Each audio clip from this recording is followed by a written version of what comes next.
Hello everybody. आज हम पढ़ेंगे कि एमकॉम फोर्थ सेमेस्टर और हम पढ़ाएंगे आपको अनुपात विश्लेषण या तो रेशियो एनालिसिस। हम सभी को विदित है वित्तीय विवरणों के विश्लेषण एवं निर्वचन की अनेक रीतियाँ और तकनीक हैं। There are various techniques and methods to analyse the financial statement और फाइनेंशियल पोजीशन। तो उसमें आप देखोगे अनुपात विश्लेषण इन तकनीकों में सर्वाधिक महत्वपूर्ण एवं प्रभावशाली उपकरण है and the best effective method is ratio analysis. ध्यान रहे अनुपात का आशय क्या होता है। अनुपात एक अंकगणितीय अभिव्यक्ति है जो दो संबंधित एवं एक दूसरे पर आधारित मदों के मध्य संबंध को स्पष्ट करती है। परिभाषा के रूप में हम बोल सकते हैं एक ही जाति की दो मात्राओं, राशियों अथवा अंकों के बीच ऐसे संबंध को अनुपात कहते हैं जिससे यह क्लियर हो जाए कि उनमें एक दूसरे का कितना प्रतिशत, कितना गुना अथवा कौन सा भाग है। यानी कि फॉर एग्जाम्पल के लिए बता सकते हैं आपको, अगर हम लोग को मालूम है कि असेट्स और लायबिलिटी होती है किसी भी कंपनी में, और यदि मैं बोलूँ कि हमारे पास असेट्स 2 लाख का है, या तो मैं ये बोलूँ हमारे पास लायबिलिटी 1 लाख का है, लेकिन जब तक मैं इन दोनों में संबंध स्थापित ना करूं, दोनों अपने आप में मौन है ना, they are mute, they are silent, they do not give us any result. But जब मैं बोल रही हूँ कंपनी XYZ में असेट्स 2 लाख है और आपका लायबिलिटीज 1 लाख है, जब हम ये बता रहे हैं तो आपको क्लियर समझ में आ रहा होगा कि असेट्स और लायबिलिटी का जो अनुपात बनेगा वो 2:1 बनेगा। तो यहाँ अनुपातों की अभिव्यक्ति के कई प्रकार हो सकते हैं, जैसे सिंपल रेशियो या तो प्योर रेशियो के रूप में हम बता सकते हैं। उसमें बताएगा कि कौन किसका कितना अनुपात है, या फिर हम परसेंटेज के रूप में बता सकते हैं। हाँ, अगर हम लोग दो संख्याओं के भागफल को 100 से गुना कर दिया जाए तो अनुपात प्रतिशत के रूप में हो जाता है। या फिर हम इसको व्यक्त कर सकते हैं आपका रेट या तो टाइम के रूप में। और हम जानेंगे कि अनुपात विश्लेषण के बहुत सारे लाभ हैं। एडवांटेज ऑफ रेशियो एनालिसिस माने कि आपका लेखांकन संख्याओं के सरलीकरण में, useful in simplifying accounting figures. फिर बोलोगे वित्तीय स्थिति के विश्लेषण उपयोगी, useful in financial position analysis, आपका useful in assessing the operational efficiency, useful in financial forecasting and planning, useful in locating the weak spots of the business इत्यादि और भी हैं। मैं आपको सीधे समझाना चाहती हूँ इसका वर्गीकरण कैसे कर सकते हैं। आप बोर्ड में देख सकते हैं हम अनुपात का वर्गीकरण किए हैं, क्लासिफिकेशन ऑफ रेशियो किए हैं। यहाँ देखिए ये 3 प्रकार के हो सकते हैं, इसको हम इस तरह 3 कैटेगरीज में लिख सकते हैं। पहला आपका है लाभदायकता का अनुपात, इसको हम बोलते हैं प्रॉफिटेबिलिटी रेशियो। दूसरा है आवर या तो क्रियाशीलता अनुपात, इसको हम बोलते हैं टर्नओवर या तो एक्टिविटी रेशियो। और तीसरा होता है वित्तीय अनुपात या तो फाइनेंशियल रेशियो, हम यहाँ पर देख रहे हैं। और आगे आपका दिखाएगा आपका लाभदायकता का अनुपात। आपका लाभदायकता का अनुपात यानी कि इसका अभिप्राय क्या होता है, हम सभी को विदित है प्रत्येक व्यावसायिक संस्था का एक मुख्य उद्देश्य लाभ अर्जित करना होता है। एक्चुअल में लाभ केवल व्यवसाय के अस्तित्व के लिए आवश्यक नहीं है, वरन इसके विस्तार और विविधीकरण के लिए भी आवश्यक है। लॉर्ड कीन्स के शब्दों में लाभ वह इंजन है जो व्यवसायिक उपक्रमों को गति प्रदान करता है।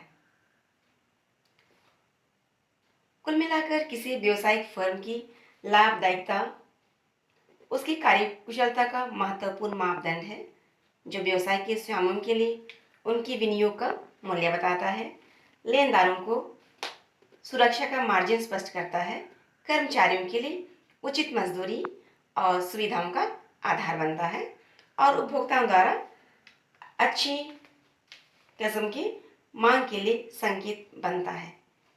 तो हम आपको समझाते हैं ये आपका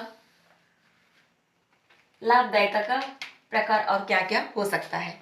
हम यहाँ पर देख रहे हैं आपका दिया हुआ है लाभदायकता अनुपात को हम फिर से 2 भाग में बांट सकते हैं। एक आपका होता है जनरल प्रॉफिटेबिलिटी रेशियो और दूसरा आपका आता है ओवरऑल प्रॉफिटेबिलिटी रेशियो। अब यहाँ पर हम लोग दिखाते हैं इसको हम कैसे अनुपात के रूप में बता सकते हैं। आपका दिया है सकल लाभ अनुपात इक्वल होता है आपका या तो ग्रॉस प्रॉफिट रेशियो इक्वल हो जाता है आपका gross profit into 100 upon net sales. इसका मतलब क्या होगा, जो आपका ग्रॉस प्रॉफिट रेशियो जो है वो किसके किसके बीच में संबंध बताता है, ग्रॉस प्रॉफिट और नेट सेल्स के बीच में संबंध को ये बता रहा है कि कितना प्रतिशत है। अब मैं आपको समझा दूँ इसको हम कैसे निकालेंगे और हम इसको कैसे निकालेंगे। अब देखो नेट सेल्स या तो टोटल सेल्स, इसका अभिप्राय क्या हुआ हमको, तो इसका मतलब हुआ cash sales plus credit sale, और इसमें हम क्या करेंगे सेल्स रिटर्न को माइनस कर देंगे। ये तो हम लोग का निकल जाएगा नेट सेल्स या तो टोटल सेल्स। इसके पश्चात यदि हमको प्रॉफिट दिया है तो ठीक है, यदि प्रॉफिट नहीं दिया हुआ है तो हमारे पास हम प्रॉफिट निकाल सकते हैं sales minus cost of goods sold, या तो बोलेंगे sales minus total cost equal to profit. और कई बार आपको क्या नहीं दिया जाएगा, कॉस्ट ऑफ गुड्स सोल्ड कभी कभी नहीं दिया जाता है तो हमको निकालना पड़ता है। तब कैसे निकालोगे, इसको निकालने के लिए हम ओपनिंग स्टॉक ऐड कर देंगे और ड्यूरिंग द ईयर हम कितना परचेज किए हैं उसको लिख लेंगे, और इसमें हम ऐड करेंगे इनडायरेक्ट एक्सपेंस जो भी है ना, सामग्री को लाने में जो भी एक्सपेंस हुए हैं उसको हम ऐड कर देंगे। इसमें हो सकता है कैरिज इनवर्ड हो सकता है, या फिर ऑक्ट्राई हो सकता है, या फिर टैक्स हो सकता है। इसको हम ऐड करने के पश्चात माइनस कर देंगे क्लोजिंग स्टॉक। अगर ये नहीं दिया हुआ है तो हम उसको छोड़ देंगे कि हम लोग ओपनिंग स्टॉक में हम लोग परचेज ऐड करेंगे और आपका आप क्लोजिंग स्टॉक को माइनस कर देंगे। तो ये ऐसे हम लोग निकालते हैं कॉस्ट ऑफ गुड्स सोल्ड। आप सीधे देख लीजिए, आप क्वेश्चन नंबर 1 आपकी बुक में दिया हुआ है, देख लीजिए क्वेश्चन नंबर बुक। हम लोग पता है हम लोग पढ़ रहे हैं आपका डॉक्टर के गुप्ता की बुक से। आप वहाँ देखिए आपको समझाया गया है। क्वेश्चन नंबर 1 में आपका दिया हुआ है आपका 2014 और 15 का, लेकिन हम एक ही समझा दें आपको। सेल्स आपका दिया है 5 लाख और ग्रोस प्रॉफिट आपका दिया है 75,000। तो हम लोग किस किस निकालेंगे यहाँ पर आपका यहाँ पर दिया है ग्रोस प्रॉफिट रेशियो, आपका यहाँ पर इसको फॉर्मूला में लिख दिया। इसमें आपका दिया सेल्स 5 लाख और 75,000 प्रॉफिट, तो हम इसका परसेंटेज निकाल दिए तो इसका 15% निकल गया। और वैसे आप देख लीजिए क्वेश्चन नंबर 3 का सी देखिए, उसी बुक का क्वेश्चन नंबर 3 का सी मैं पढ़ दे रही हूँ। एक कंपनी लागत पर 20% लाभ अर्जित करती है। इसकी उधार बिक्री नगद बिक्री से 2 गुनी है। यदि उधार बिक्री 5 लाख है रुपीस है तो कंपनी की सकल लाभ अनुपात की गणना कीजिए। इंग्लिश में कहता है a company earns a gross profit of 20% on cost. Its credit sales are twice of its cash sales. If the credit sales are rupees 5 lakh, calculate the gross profit ratio of a company. ध्यान रही यहाँ हमको दिया हुआ है आपका क्या क्या दिया हुआ है, कैश सेल्स नहीं दिया हुआ है, क्रेडिट सेल दिया हुआ है और आपका प्रॉफिट दिया है। हम सभी को विदित है टोटल सेल्स का क्या आता है, cash sales plus credit sale. प्रश्नानुसार क्या बोल रहा है, अब क्रेडिट सेल जो यहाँ पर 5 लाख दिया हुआ है आपका, वो क्या बोल रहा है कैश सेल्स का क्या आपका 2 गुना है। तो हमारे पास में अब यहाँ पर आपका कैश सेल्स का 2 गुना है। तो हम देखेंगे यहाँ पर अगर 5 लाख क्रेडिट सेल है तो इसका आधा हो जाएगा कैश सेल्स 2,50,000। उसके बाद में तो हमारा आपका निकल जाएगा ये क्रेडिट सेल हुआ और आपका कैश सेल्स हुआ। तो हमारे पास टोटल सेल्स कितनी होगी, cash plus credit equal to आपका हो जाएगा 7,50,000 टोटल सेल्स हो गया। ये दोनों को ऐड कर दिए, हमारे पास सेल्स आया, सेल्स तो है और प्रॉफिट दिया है, बुक देखिए 20% बोला है, लेकिन हमारे पास कॉस्ट नहीं है। इसलिए हम क्या मानेंगे, माना कि कॉस्ट कितना है एक्स है, कॉस्ट एक्स है तो हमारा सेल्स कैसा होगा, profit plus cost equal to sales.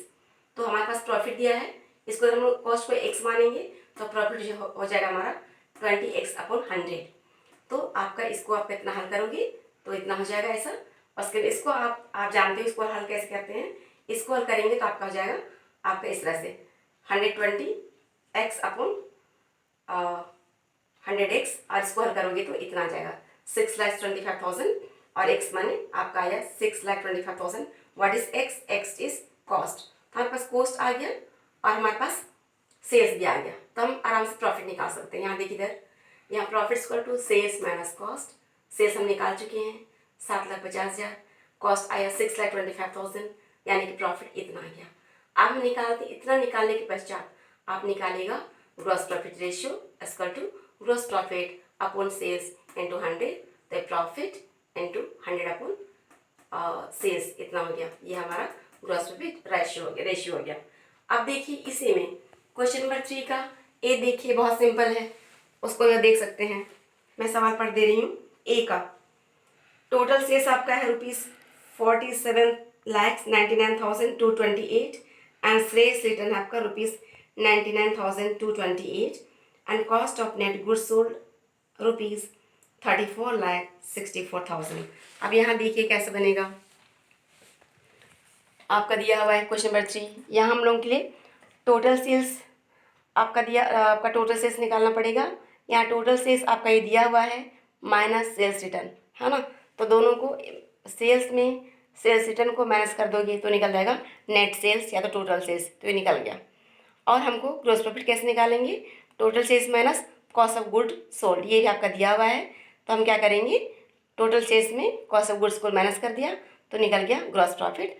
और gross profit ratio equal to होता है आपका gross profit upon net sales into 100। तो आप किससे हल करोगी तो इतना आंसर आ जाएगा। तो आप ऐसे ही सवाल को 3 बी का मैंने छोड़ दिया है, उसको हल करके देख लीजिएगा और इसके अलावा और भी सवाल हल करिएगा। इसके पश्चात हम इसके बाद वाला फॉर्मूला को समझा देंगे। तब तक के लिए बाय बाय।